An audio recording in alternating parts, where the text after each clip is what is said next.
भक्त सज्जनों, सद्गुरु कबीर का कहना है, वे सोचते हैं, वे संदेश देते हैं कि मनुष्य जीवन पा करके हम यूं ही ना बिताएं। मानुष जन्म नर पाए के चूके अब की घात, जाए परे भव चक्र में सहे घनेरी लात। मनुष्य जन्म की विशेषता को बताते हुए कहते हैं कि इसको यूं नहीं चूक जाना चाहिए, खो देना चाहिए, इसमें कुछ काम करना चाहिए, कुछ लायक बनना चाहिए, कुछ लोगों को सुख सुविधा देना चाहिए और आदर्श जिंदगी जीना चाहिए। कुछ ऐसा जिए कि लोगों के भी लायक हम बन सकें, संसार में जीने लायक काम कर सकें, इस धरती को जीने लायक बना सके, ऐसा कुछ करें। कुछ सोचो ऐसी बातें जिन बातों में हो दम, ऐसी दमदारी पूर्वक हम सोच विचार चिंतन करें, आचरण बनावें कि हमारा जीवन मोमबत्ती की तरह हो जाए। मोमबत्ती जलती है तो गलती जाती है, पिघलती जाती है और प्रकाश देती रहती है। ऐसे ही हमारा जीवन जैसे जैसे उम्र दराज हो, उम्र के मुख में हम धीरे धीरे जा रहे हैं, तो हमारे जीवन से कुछ आदर्श निकलते जाएं,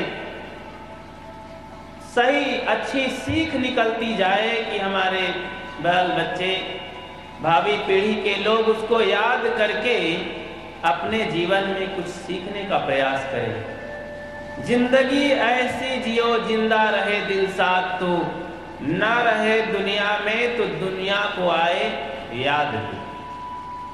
जीना ऐसा जीना हो, जीना कोई तड़फाए तू, मरना ऐसा मरना हो, मर कर फिर ना आए तू। ऐसी जिंदगी हम जिए कि फिर से मरना ना पड़े। कोई मरना चाहता है? नहीं चाहते, लेकिन मरना पड़ेगा। ऐसी खतरनाक मौत से बचने के लिए कुछ प्रयास करते हो कि फिर से ना मरना पड़े? मरना जरूर पड़ेगा, लेकिन हर बार मरना तो धोखा है ना। ये बार बार मरने का धंधा क्यों अपनाया जाए? कबीर साहब कहते हैं, मरते मरते जग मुआ, मोए न जाना कोई। ऐसा होए के ना मुआ जो बहुर न मरना, बोल दिया करो, बहुर न मरना होए। ऐसा हो करके हम मरे कि फिर दोबारा ना मरे। आप लोग कहते हैं ना, एक बार का रोना ठीक है ना, लेकिन बार बार का रोना नहीं ठीक है। अब सस्ता रोए बार बार, सस्ता रोए बार बार, महंगा रोए। कबीर साहब का ज्ञान महंगा सौदा है, तो एक बार जो इसको आचरण कर ले, रो ले, आचरण करने में कठिनाई है। इसीलिए तो कहते हैं, कबीर का गावा गावे तो चार धक्का पावे। अब कबीर का बूझा बूझे तो तीनों लोग सूझे। कबीर की बात अटपट और लखी न जाए झटपट। जब लग पड़े तो झटपट, तो सब मिट जावे खटपट। तो खटपट मिटाने के लिए सद्गुरु कबीर साहब कहते हैं कि जागो, जो जागल सो भागल हो रमैया राम, सोयत गैल बियो बिगोए हो रमैया राम। जागो और बुराइयों से भागो, उत्तिष्ठत जागृत प्राप्त वरा निबोधत। उठो जागो, महापुरुषों के शरण में चलो, संत गुरुजनों के पास चलो और अच्छी सीख लो। अपनी रोशनी बढ़ाने के लिए, आँख को स्वस्थ बनाए रखने के लिए सुरमा, अंजन, चश्मे ये तमाम होते हैं ना। अपनी बुद्धि बढ़ाने के लिए, दिमाग बढ़ाने के लिए, स्वास्थ्य बढ़ाने के लिए, सद्गुण सदाचार भक्ति में आगे बढ़ने के लिए कौन सा अंजन लगाते हैं? ये सत्संग है, भक्ति है, स्वाध्याय है, दान है, संत गुरु शरण सेवा है। ये जब करेंगे, सेवा स्वाध्याय साधना की त्रिवेणी में निमज्जन करेंगे तो जीवन पवित्र हो जाएगा।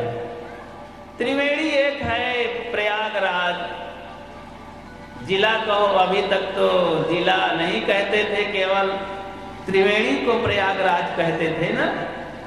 अब पूरा इलाहाबाद शहर नहीं, अब शायद चायल के और अगुआ तक झालवा उलवा सब होगा प्रयागराज, पूरा जिला प्रयागराज। तो अब पूरा प्रयागराज कहेंगे। अब जो त्रिवेणी का खोजे पड़े, प्रयागराज तो जिला है भैया, त्रिवेणी कौन यार? तो भाई ये प्रयागराज है, त्रिवेणी है। सेवा करो, स्वाध्याय करो ग्रंथों का, संत गुरुजनों के बातों का आचरण करो, अपने जीवन का स्वाध्याय करो और साधना करो। अब इस साधना के लिए अगर आप सोचोगे कि भाई बुढ़ाईदार भजन करब, तो अभी हमारे संत श्री धीरज साहब जी बताए हैं ना कि भजन करो मस्त जवानी में, अब भजन करो भरी जवानी में, बुढ़ापा किसने देखा है? तो एक बुढ़ा कहा है, बुढ़ापा हमने देखा है। भजन करो मस्त जवानी में, बुढ़ापा हमने देखा है। एक बुढ़ा कह रहे थे, जवान लोग तो नहीं कहेंगे, ये तो यही कहेंगे कि बुढ़ापा किसने देखा है, मतलब वो देखे नहीं है। बुढ़ा को तो कहना पड़ेगा कि भैया बुढ़ापा ना आवे, अब हम भजन वजन नहीं कर पा रहे हैं। तो भोजन तो कर नहीं पा रहे हैं, भजन क्या करेंगे बुढ़वा लोग? और ये जवानी में जवान लोग तो अपने हैसन फैशन में आजकल बाले खाल चिकनावे में फुर्सती नहीं है, भजन कहाँ करी। तो इसलिए भाई इनसे भी ऊपर उठो। जो भजन नहीं करेगा तो होगा क्या उसके लिए? उसके लिए एक उदाहरण आता है कि जवानी में जो भजन नहीं करेंगे, बुढ़ापा में क्या कर पाएंगे। एक सज्जन थे, वे गधा पाल रखे थे, अब कुत्ता भी पाल रखे थे। अक्सर आदमी घर में तो कुत्ता पाल लेते हैं, लेकिन वो गधा कुत्ता दोनों पाले थे, भैंस नहीं पाले थे। तो एक दिन की बात, रात को चोर आ गए तो गधा वहीं पर बंधा था। कहने लगा कुत्ता से कि अरे कुत्ता भाई, जरा देखो तो चोर आ गए हैं, नकब लगा रहे हैं और मालिक को जगाओ ना, वो सो रहा है निधड़क फुफकारते हुए, अब चोर लूट ले जाएंगे। गधा को दर्द था कि मेरी पीठ पर ये मालिक काम किया है और ईटा ऊटा लाद लाद के पैसा कमाया है, तो अगर चोर मान ले जाएंगे तो मुझे भी दर्द होगा और मालिक को भी कष्ट होगा, इसलिए जगाओ मालिक को। कुत्ता कहता है नहीं, आज मालिक मुझे भोजन नहीं दिया है, भूखे भजन न होए गोपाला। तो भाई अब भोजन नहीं मिला, पेट के लिए नहीं दिया है, तो मैं चुपचाप रहूंगा, नहीं बोलूंगा, चोर ले जाए। अरे भाई स्वार्थ का संसार है तो का कुत्ता कम है, बहुत स्वार्थ है, मैं पूछ हिलावत है, ऐसे नहीं, लेकिन उसको स्वार्थ नहीं कहा जाएगा। तो गधा सोचा कि अब भाई ये नहीं सुन रहा है तो मैं क्यों कर्तव्य से वंचित रहूं, चलो इसके एवरेज में मैं ही बोल देता हूं। तो 12 बजे रात को ही गधा अपना कान को सीधा किया और फिर गर्दन नीचे करके ऊपर करने लगा, ढींचो ढींचो ढींचो। बहुत तेजी आवाज जब किया तो नींद खुल गई मालिक की। डंडा उठाया 2-3 फीट का, 5-6 डंडे लगाया गधा को, 2-4 गालियां भी दिया और जाकर बिस्तर पर फिर रजाई ओढ़ के सो गया। तब कुत्ता कहता है कस पता चला दूसरे की ड्यूटी में जौन ड्यूटी बजाता है उसको ऐसे डंडे से कुटाई होती है। तब बेचारा गधा अब क्या करे, अब इधर उधर दीवार में रगड़ उगड़ के अपन दर्द मिटावे लाग।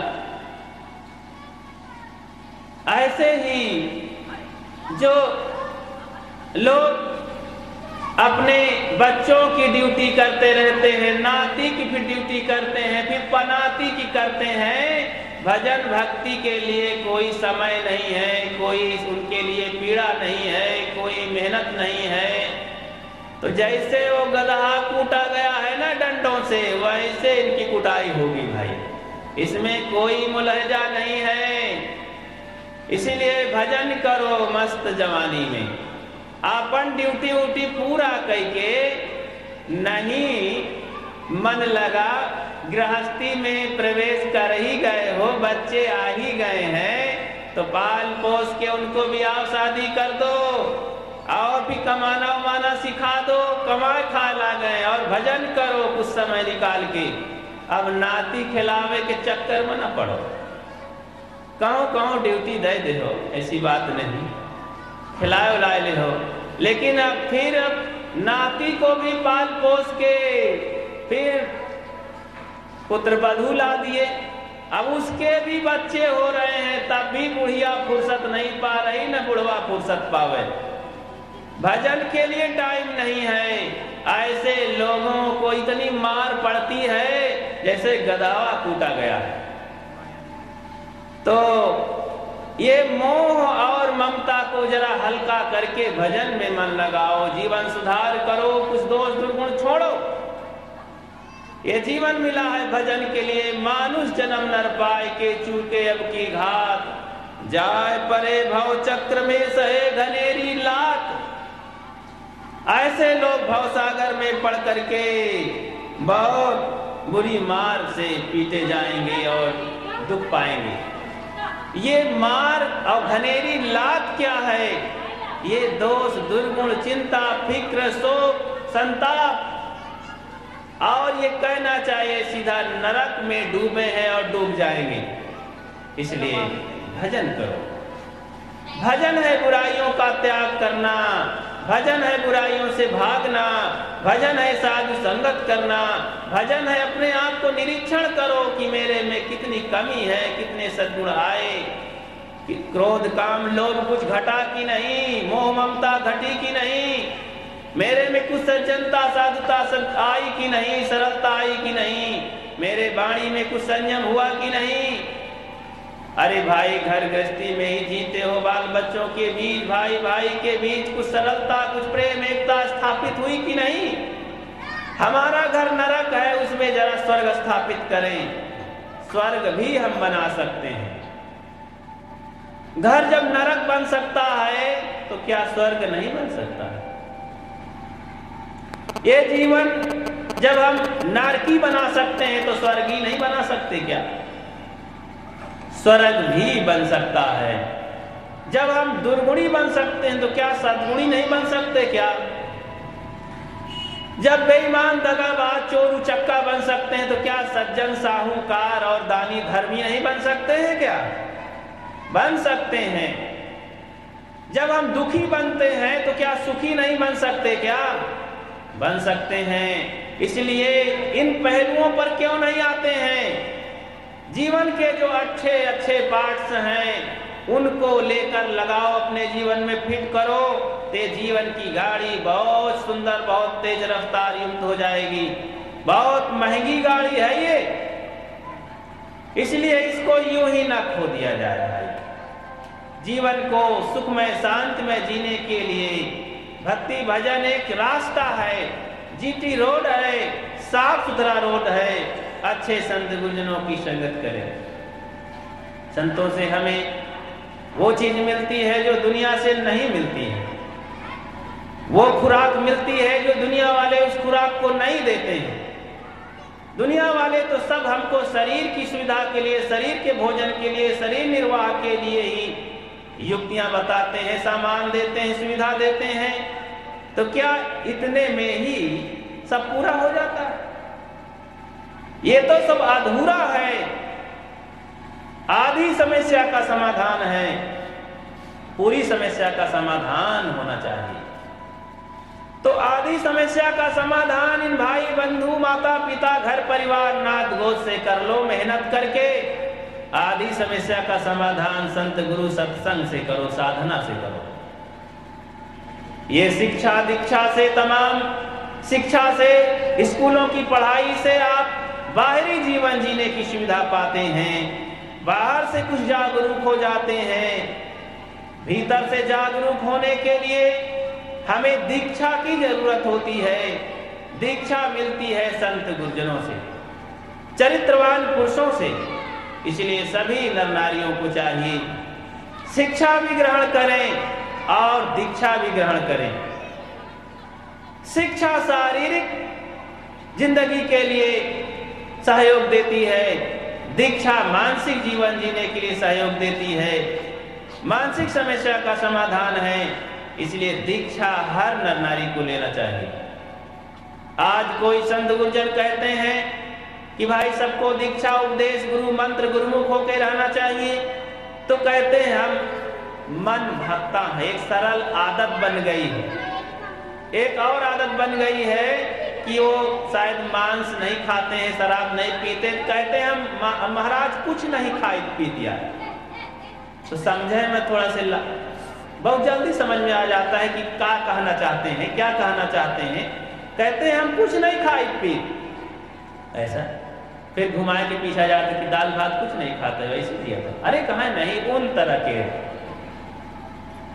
तो उन तरह का मतलब तब फिर वही घूम घुमाएगी। अरे भाई उन तरह के चीज तो हमारे घर की तमाम भैंस बैल नहीं खाते हैं, कि खाते हैं तो वही नहीं की कैटेगरी में रही होगा, वैसे और नंबर आगे ले चलो। ये बैल गधा भी उन तरह के नहीं खाते हैं और उतने में ठंडे हो के बैठ गए हो। अगर वहां पर प्रतियोगिता अगर हो जाए तो उन्हीं के बराबर दौड़ी होगा। वही प्लेटफार्म पर रही हो जहां अपन बैल हो, गाय भैंस हैं, गधा घोड़ी हैं, वही लेवल प्लेटफार्म पर हो गया। अरे मनुष्य हो, मनुष्य को और बहुत दूर उनसे आगे बढ़ जाना है, बहुत अच्छे नंबर लाना है, तो भाई मन भक्त भर न रहा। ये शाकाहारी बन करके ज्यादा काम नहीं होगा, और हमको बनना है, आत्मज्ञानी बनना है, गुरुमुख होके रहना है, मनमानी पर छोड़ करके सारे दुर्गुण दुराचार दुर्व्यसन को छोड़ के जीवन को पवित्र बनाना है। आपके कपड़े में दाग लग गया है तो सामने घर का थोड़ ताड़ धो धा के संतुष्ट न हो जाओ, पिछुआ धो और फिर भीतर धो उलट पलट के। पैर में थोड़ा लग गया कचरा आप धो लेते हैं, जरा और कचरा है तो उसको भी धो लीजिए, नहीं उसको भी लोग देखेंगे तो घृणा करेंगे ना, उसका भी तो सफाई में स्थान होना चाहिए। ऐसे ही आप गंदे खान पान छोड़ दिए हैं कुछ, अरे आप बीड़ी पान तंबाकू भी छोड़ो, भी गंदगी है, गाली गुफ्तार भी छोड़ो, काम क्रोध लोभ मोह छोड़ो, बहुत सारा छोड़ो। ये आंखों से गंदी निगाहें से आप देखते हैं, कानों से गंदे शब्द सुनते हैं, मुख से गंदे खान पान करते हैं, नाक से सुगंध के पीछे भाग रहे हैं।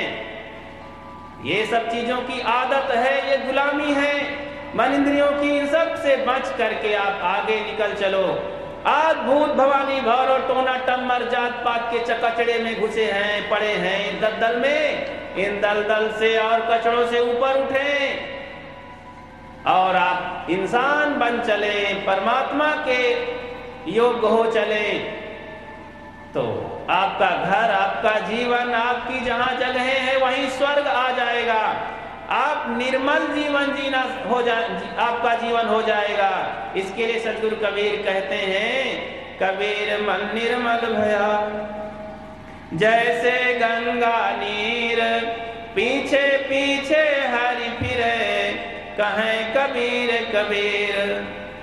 निर्मल मन जन सो मोहि पावा, मोहि कपल छड़ छिद्र न भावा। निर्मल मन वाला ही मुझे पाता है। भगवान राम कहते हैं मुझे निर्मल मन वाला पाता है, मुझे वैसा नहीं गंदे मन वाला पाता है। तो बड़े गए बड़ापने रोम रोम अहंकार, सदगुरु के परिचय बिना चारों वर्ण। हाँ, जानते हैं सब लोग, सदगुरु के परिचय बिना चारों वर्ण चमार। जो इस चमड़ी में लगा हुआ है, इसी के खान पान नहावे धोवे खियावे में, वही तो है चाम की पहचान करने वाला। अरे यहाँ तक बुद्धि मत रखो, आत्मा तक चलो, आत्मज्ञानी बनो, तब मनुष्यता आएगी, तभी वो मनुष्य कहलाने योग्य है। एक बार जन्म होता है सभी नर नारियों का, एक समान जन्म है। दूसरा जन्म गुरु के द्वारा होना चाहिए।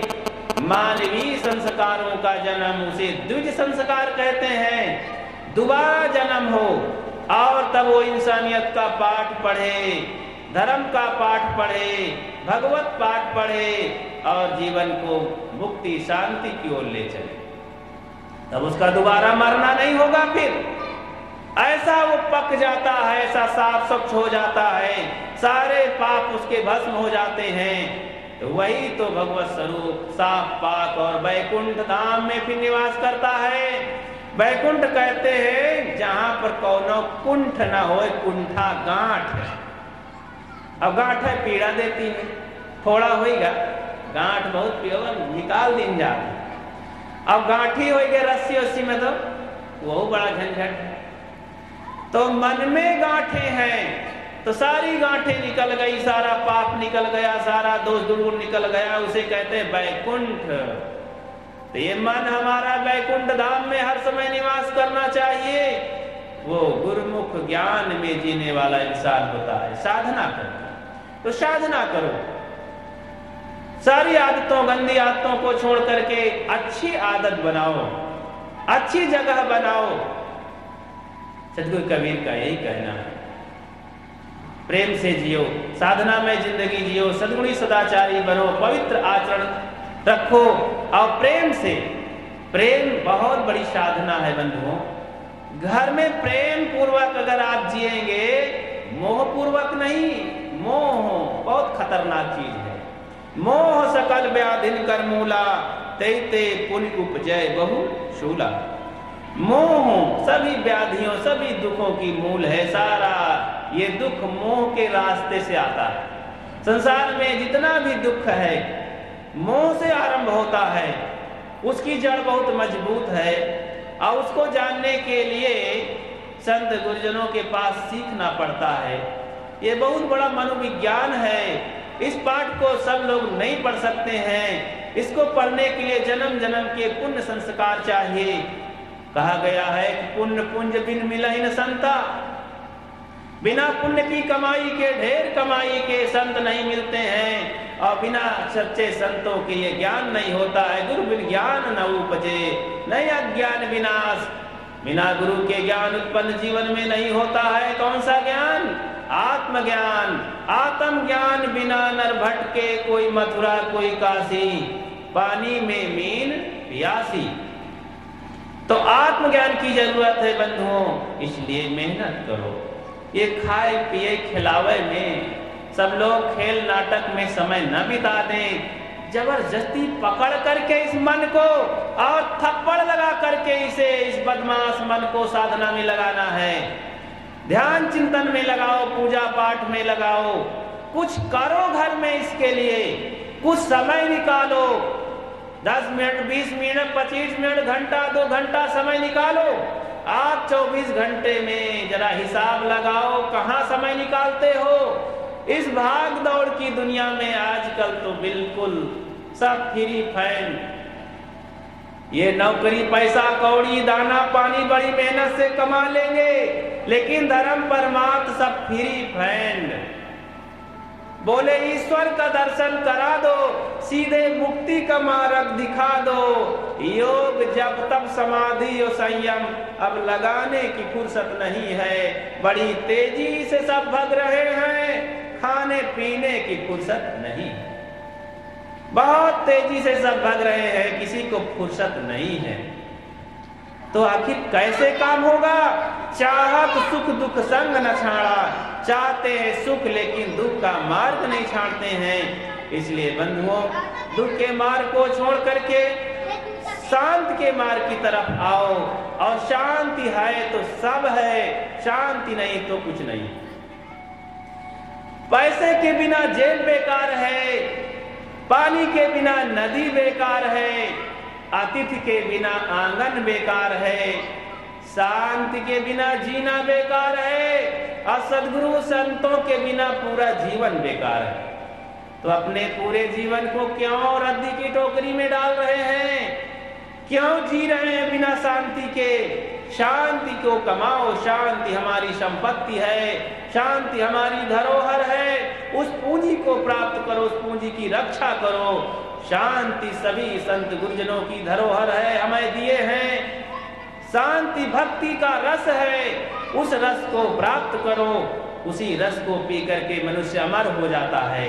इसीलिए सद्गुरु कहते हैं कि मनुष्य जीवन पा करके ये काम करो। मानुष जन्म नर पाए के चूके अब की घात, अब की बारी बहुत अच्छा चांस है, सुंदर सुअवसर है, इसमें कमाई करें, नहीं तो फिर ये हम जीवन को नरक में डुबा देंगे और पशुवत हो जाएगा, धोखा हो जाएगा, चूक जाएंगे। चूकना नहीं है, इसलिए बंधुओं इस काम को करें। आप सबको बहुत बहुत धन्यवाद देते हुए मैं अपनी बात को आगे नहीं बढ़ाऊंगा और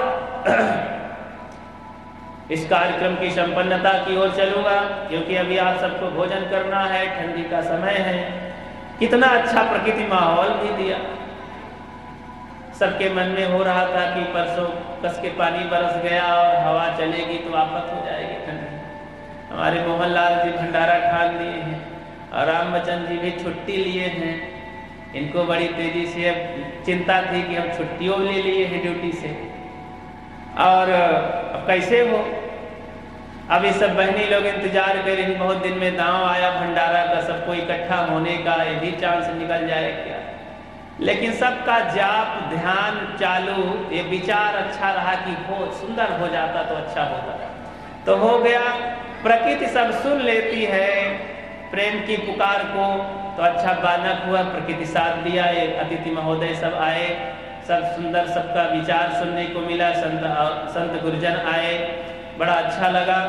तो इस तरह के माहौल में आप सब सत्संग पर जोर दे, सबके मन में ये भाव रहे कि अच्छा से अच्छा माहौल बने, सत्संग सुने।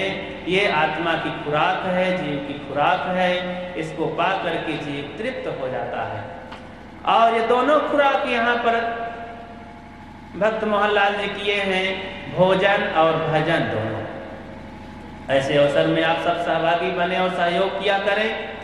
ऐसे अवसर आप अपने घर में भी प्रदान करें, अपने बच्चों को भी सिखाएं, तो इससे समाज सुधार भी होता है, आत्म सुधार भी होता है और शांति भी मिलती है, बच्चों को संस्कार मिलते हैं, माताओं बहनों को भी सेवा साधना का अवसर मिलता है। इसलिए ऐसे अवसर को मन में सब कोई बसाओ और आगे बढ़ाओ। ये संत गुरुजन मेहनत करते हैं, तो अकेले कैसे इस अभियान को आगे बढ़ाएंगे। आप सब लोग सहयोग किया करें। ये गिने चुने हमारे संत गुरुजन हैं, इतनी मेहनत करके दूर दूर से सब आते हैं, मेहनत करते हैं, सोचते हैं, चिंतन देते हैं, अपनी साधना का रस पर सबको बरसाना चाहते हैं। आप सब लोग अवसर नहीं देंगे, मन नहीं बनाएंगे, तो कैसे ये हमारी भावी पीढ़ी, समाज कैसे सुधरेगा, कैसे ये बातें आगे चलेंगी। इसलिए आप लोग भी इस विषय में सहयोग करें। मैं अपनी बात को यहीं विराम देता हूँ। एक भजन सब लोग दोहराएं।